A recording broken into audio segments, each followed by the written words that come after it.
I feel like this is giving me very much Real World and TV.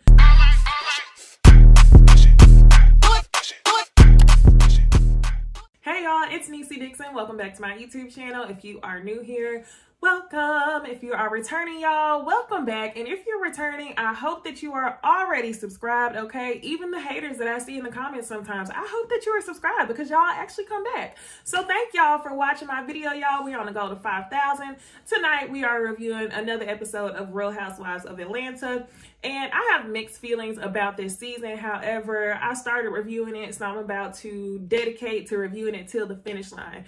Y'all seen that mid-season trailer also came out, so it seems like there's more to the story than just this Strippergate situation. But we shall see. So, without further ado, make sure you are subscribed. Make sure you hit the like button if you like this video. And let's get into it. All right, so the episode starts off right where it ended. The ladies are still in one of the Carolinas. They're having dinner and they're finally eating Latoya's creations, okay? We are getting saltiness from Porsha. Porsha is feeling some type of way, and you can tell, you know, whenever you just be so mad that you just kind of gotta, like, this is a joke. This bitch is playing with me. That's what we were getting from Porsha. So Porsha is not in the mood to pray. Cynthia takes over the prayer for the ladies. After the prayer, she starts talking about how she discovered that she is a voyeur, that she likes to watch girl on girl action, and that she had to go to her room and handle her business. Okay. All right. So she did that. Then the ladies all start having conversations about, is Bolo's dingo real? Is it real? Okay. Now we all know all the ladies were close enough to see it, just to see kind of the shaping of it and everything. And y'all, I was actually surprised that they showed us just the outlining of it in his pants, because to me, that was definitely something that I thought they would have blurred out. I mean, I'm not mad at it, but I was shocked that they showed us that. So we do know a few select women did get close enough to see if it was real or not. Some of them claim they didn't. So Cynthia says that it is real because she saw him windshield wiper it, okay? And then the one person who speaks out and said, oh, it's real, Porsha. I'm like, why are you ladies incriminating yourself, okay? On the one hand, I don't think that Porsha cares if she's incriminating herself. Porsha did what she did. I feel like in so many ways, Porsha is pleading the fifth, but she's also not denying it. She doesn't care if this is her narrative. She's gonna ride with it. I think Porsha's main concern is them putting her friend in it. Y'all know how Porsha over the years likes to ride for her friends. So the fact that Tanya has something to lose, and I know y'all are gonna be like, well, if she has something to lose, she shouldn't have been da-da-da. Two things can be true, okay? This is a really tricky situation. Two things can be true, y'all. If you got something to lose, you shouldn't be on national TV doing something that you don't want people to know about. And on the other hand, it's like, did you really have to say anything, Kenya? But anyway, y'all, Porsha is being defensive over her friend. However, these ladies have no issues self-incriminating themselves. So next we get the conversation with Drew and Latoya. We are still at the dinner table, y'all. And Latoya takes this moment to throw a little bit of shade and says to Drew, what type of married woman does da-da-da-da? Because, you know, Drew was telling everybody she was backing it up and getting flipped by Bolo. And Drew and her kind of get into a tit for tat. Like, oh, why are you doing this, number one fan, blah, blah, blah. And Latoya saying, I'm your one and only fan. And we get a flip of things, which was just very confusing, y'all. So remember Latoya being messy, trying to ask Drew if she was one of the ladies with Bolo. So Latoya is doing her investigation, right? And then we get Latoya and Kenya having a conversation. Latoya decides to approach Kenya in front of the group, y'all, which I'm shocked because in my last review, y'all, I told y'all that Latoya kind of reminded me of Eva. I thought that Latoya would be some type of person to say something and then all of a sudden forget what she said. But I'm gonna give her credit, y'all. She seems a little bit more likable, and it's not more likable because she's going against Kenya. She seems a little bit more likable because she's actually sticking to what she said. She's keeping that same energy. So in the last episode, she was talking to Porsha and the other ladies, basically saying that she didn't think it was cool what Kenya did, and she decided to approach her on it to Kenya's face and keep that same energy in front of the whole group.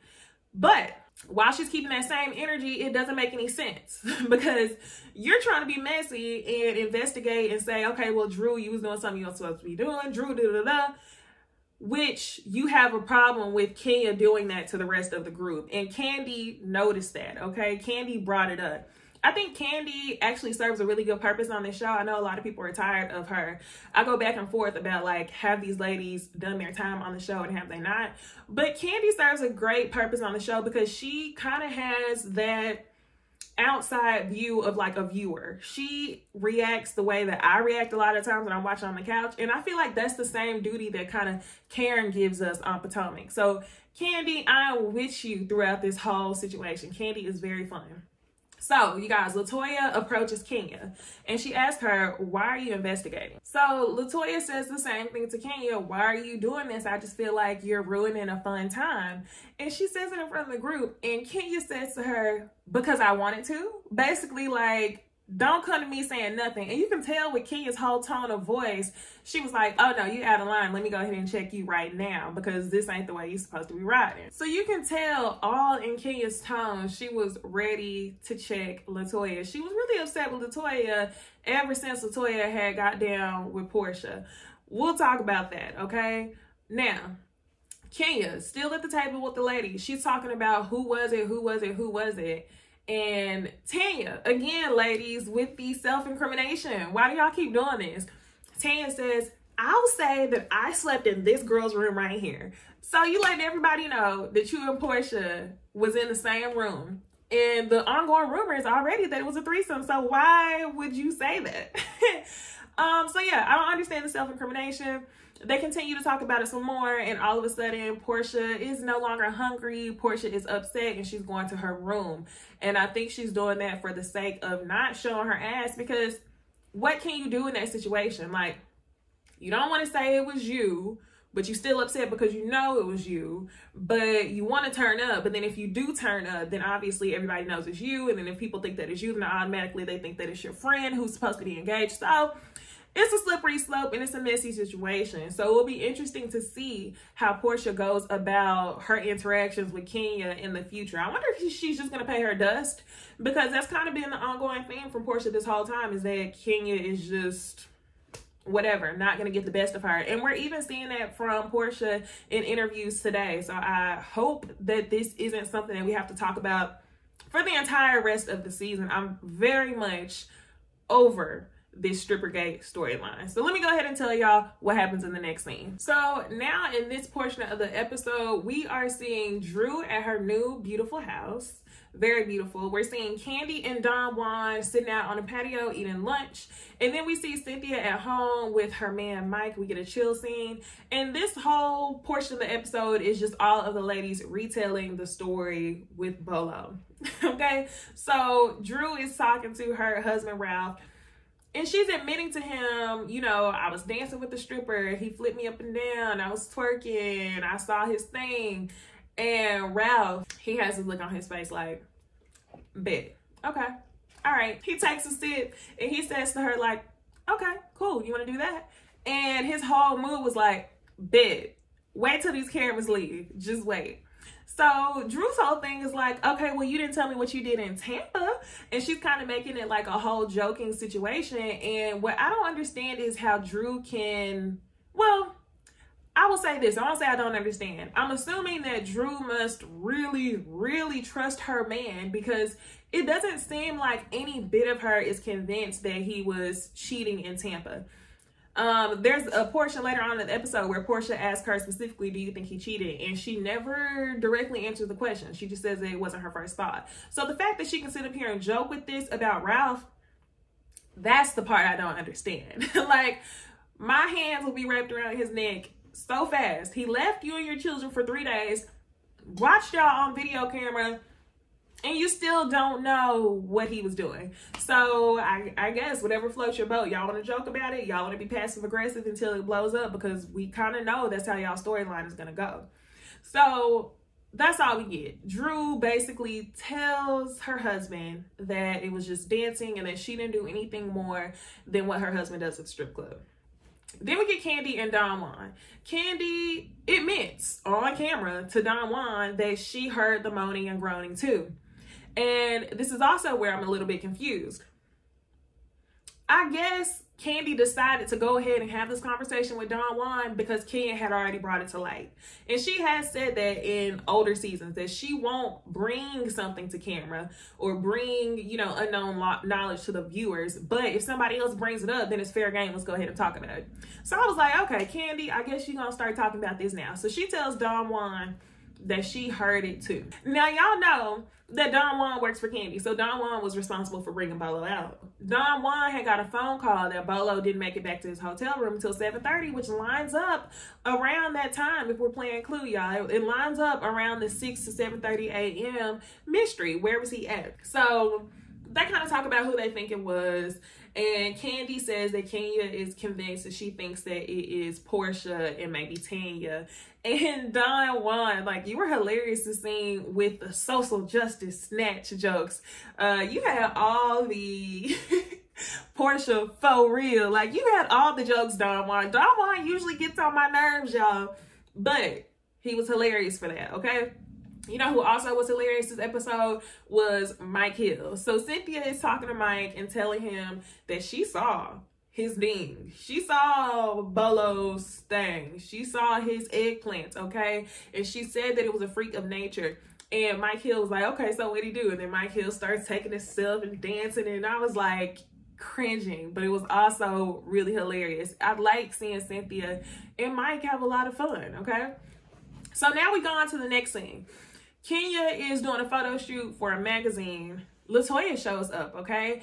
And all of a sudden, they're all cool. Latoya gives Kenya a hug, and Kenya is almost like you can kind of tell Kenya ain't really trying to be close to her like that because she's still thinking about peach juice, aka Porsha.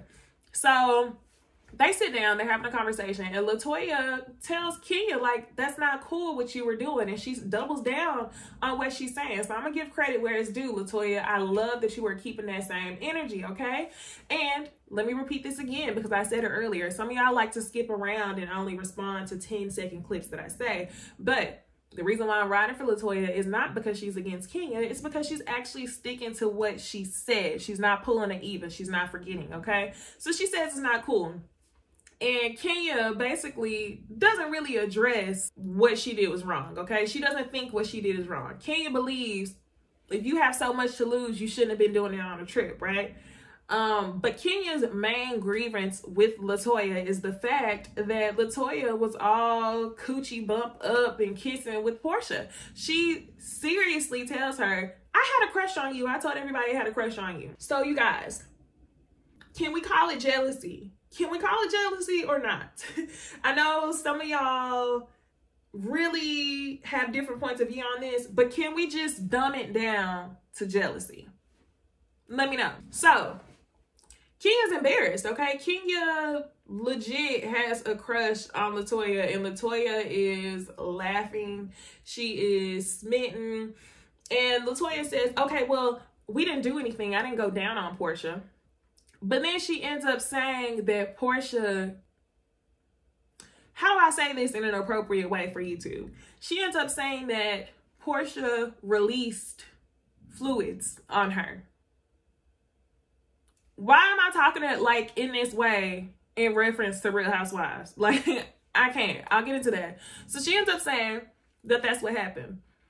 But you didn't go down on her, so how did that happen? So thank you to production for inputting a clip.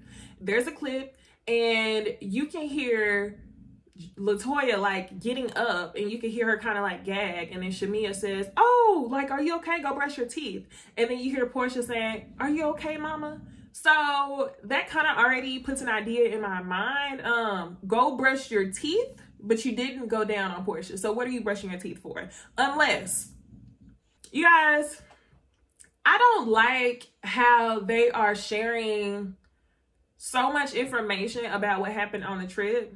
I kind of wish if we go back to the beginning, the thing that would have prevented us from talking about all this is if the girls wouldn't have done this on a trip that was being televised.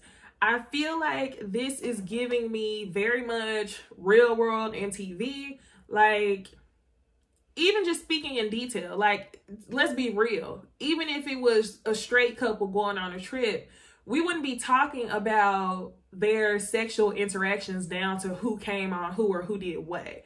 So again, why is this being filmed on TV? I'm not really liking it, and I really hope that we don't talk about this the whole season. It's just like, it's just a lot. It's feeling very, very much real world MTV. This ain't giving me the classy base, rich woman, fun trip type stuff that I usually get from Real Housewives. Now, let me go ahead and make this disclaimer. There's nothing wrong with these women exploring their sexuality and doing what they want to do to have a good time. That's just not what I associate with Real Housewives or any of the Housewives franchise. Because if you think about it, any of the other franchise, we would never see this amount of activity on TV. I'm not saying that it would never happen, because we know about the situation that happened with some of the Beverly Hills girls, allegedly, right? But we would never talk about it to this degree on TV. Y'all give me y'all's thoughts, okay? So now, we're on to Porsha and Drew. And the first thing I have to say about this is, if Kenya and Latoya ever wanted to talk about Drew's wig, the only time they had a fair pass of doing so is during that sit down with Porsha. So Drew shows up at Porsha's house, y'all. They're neighbors. Remember, they only live about 8 minutes away. And of course, they start talking about your girl Kenya. Basically, Porsha says she don't fuck with her.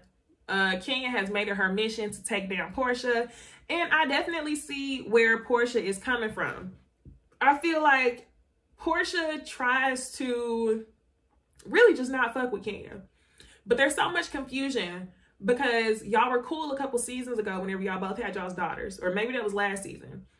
But whenever Porsha, you know, gets around her friends and Kenya keeps that same ignorant ass energy with the other ladies, Porsha just can't sit there and say, okay, well, Kenya's being a mean girl to Drew, or Kenya's being a mean girl to Tanya, but me and her made up, so I can't keep that separate. Porsha is not the type of person who can keep those things separate, which is exactly why Kenya and Porsha continue to fall out. A lot of y'all are like, why is Porsha trying to keep the beef going? That's exactly why. But she's not keeping the beef going. If you just don't fuck with somebody, you just don't.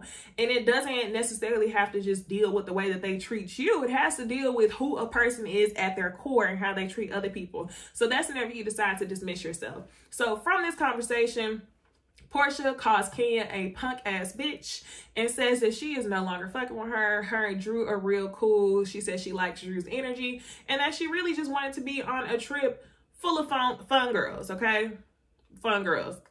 So Drew gets a phone call from her husband and she lies to her husband about stopping somewhere before she came home from the grocery store. And a lot of people are like, okay, well, you know, she was just being petty. Ha ha ha, that's funny. But part of me is like, this is a weird dynamic, okay? Your husband went to Florida, was watching y'all through security cameras that are on the inside of y'all's house. I don't understand why y'all have security cameras on the inside of your house. But that level of privacy or non-existent level of privacy is not cool to me. So her line about that was just kind of like, huh, okay, that's weird. Like, y'all's dynamic is weird, right? They start talking about Tampa. When I say they, I'm talking about Porsha and Drew. She hangs up off the phone after lying to her husband, and then they start talking about Tampa. Porsha gets down to the nitty-gritty. She asks her a specific question. Do you think that there was some infidelity involved? And Drew, neither here nor there. Drew doesn't answer the question, y'all, okay? I don't even know what I was trying to say. Drew doesn't answer the question. We really don't know what happened in Tampa. She does not, I think she said infidelity wasn't her first thought. So what was it? And part of me feels like she almost doesn't even want to know. So then Drew, in return, asked Porsha about her relationship with Dennis. And to be honest, y'all, I didn't even listen because I don't want to talk about Porsha and Dennis. Like, it's the same storyline. I don't want to talk about Porsha and Dennis. So I didn't even listen, y'all. So for the final scene, y'all, we get Kenya going to the lawyer. And y'all, this shit was funny as fuck. Her lawyer is hilarious. All right, so for the last scene, y'all, Kenya is talking to her lawyer. And she says, I have some news. And the lawyer says, you go first. The lawyer's like, oh, okay, I got the bad news. I'm sure your news is better than mine, so you go first. Then we get to Kenya in her confessional scene. And in her confessional, one of the production people asked her a very valid question. They said, why are you filing for custody instead of filing for divorce? And Kenya kind of gives us a, I don't know. I don't know. Kenya doesn't know. When in reality, Kenya doesn't want to get a divorce. She's filing for custody, and she explains that she thinks that that's the first step. I am not married. I don't know the process of these things, but I believe that divorce and custody can be settled at the same time. So I don't know why she's doing that. It's almost like she's okay with being separated but married to this man for the sake of saying that she's married. And she's lightweight going through the procedure of a divorce without making the divorce official, because that's the last thing that she's clinging on to. I think she wants to get everything in order with Brooklyn, but it's like at that point, you're not even with the man. So just go ahead and get the divorce. So y'all, let's go ahead back to this scene with her and the lawyer. Her and the lawyer are talking, and Kenya's all giddy. He's singing me love songs. He said that it's a playlist and it's all about me. And the lawyer's sitting there like, oh, really? Oh, really? For real? Well, boom, I got these papers right here. Mark is filing for divorce, and he's asking for alimony. And Kenya shook. Kenya is like, huh, no, there's no way he can be doing this. He's not. No. And in the paper, she's reading, and it says that Mark wants to allow the courts to decide who gets custody of Brooklyn. In other words, y'all, Brooklyn has been with her mom the whole time. Mark knows that the courts will give Kenya custody of the daughter. That's his way of saying, I'm not fighting you for it, but I don't want to say I don't want my daughter, but I'll let the courts decide. So Kenya kind of threw me for a loop because she was a little bit disappointed that he wasn't fighting to get some sort of custody for his daughter. I think she wanted to imprint that he wanted his daughter, which I don't know, because isn't that what you want, Kenya? Don't you want to have full custody of your daughter? So I don't know why it was I guess it was just disappointing. So I really don't know what's going on with this girl, y'all. Last night, Kenya was tweeting and basically saying that there has been no talk of divorce since the episode that we saw last night, and that somehow her and her lawyer misinterpreted the New York law, and that's not what Mark was actually saying. Okay, girl. So y'all go ahead and tell me what y'all think about tonight's episode of Real Housewives of Atlanta. Are y'all really feeling this Strippergate storyline? If you're here for it, comment below. If you're not, comment below. What side are y'all on, Kenya versus Porsha? Y'all, I think both can be true at the same time. Like, I really don't even know what to say. I think there is action that could have been taken on both sides. So make sure y'all like, comment, and subscribe, y'all. We are on the way to 5,000. We got a ways to go, but go ahead, subscribe, share this video with people who watch the show, and I will see y'all in the next video. Also, you guys, don't forget, tonight I will be live at what time? I think it's at 7 or 8. I'll put the link down below, but I'll be live on Scotty by Nature's channel to talk about your favorite reality TV shows. And then I will have a review on Wednesday for Married at First Sight. And then on Thursday, you get your ladies first panel, y'all, with me, Bondi Blue, Jamie, that's me, and Jay Lee's Corner. So I will see y'all in the next video. Bye, y'all.